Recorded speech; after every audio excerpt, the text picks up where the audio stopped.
Legal. Eu acho que as pessoas sempre começam do fim, né? Quer dizer, eu vou olhar primeiro o dividend yield, eu vou olhar múltiplo, eu vou olhar PL, valor patrimonial, e elas se preocupam muito pouco em, de novo, ver os indicadores qualitativos. Primeira lição é sempre, pega uma DRE, que é a demonstração do resultado do exercício, e faz simplesmente uma análise horizontal e vertical. O que é uma análise horizontal? Compara os resultados de um período para o outro.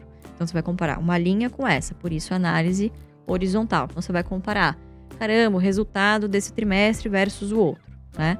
Você tem a análise vertical, em que você vai comparar todos os indicadores abaixo da receita contra a receita, que é o que a gente chama de margem, né? Então, entender, por exemplo, poxa, por que a gente fala tanto para não comprar varejo? Porque o varejo tem margens muito estreitas. Nossa, mas tal varejista lucrou, teve uma receita de bilhões.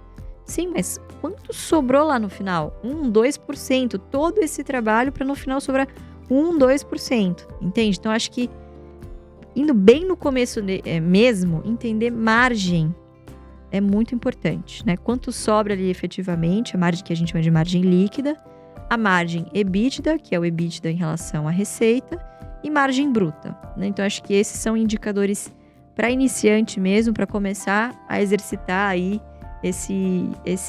fazer esse exercício mais da contabilidade, né?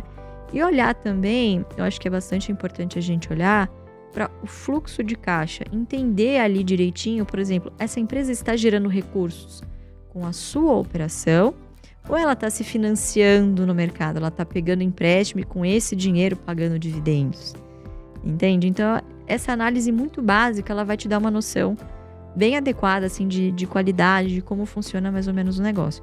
Aí sim, você vai para valor patrimonial.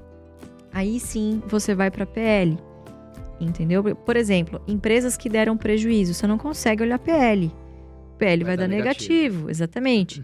Empresas que, por exemplo, a BB Seguridade, empresas de seguridade como um todo, né? Elas têm o patrimônio líquido, você precisa excluir algumas contas para fazer o preço e o valor patrimonial, né? Porque você vai usar ali o patrimônio líquido. Então, se você pegar o preço e valor patrimonial, nossa, vai dar 6, 7 vezes. Caramba, tá caro. Não, é porque não é bem esse indicador que você vai olhar.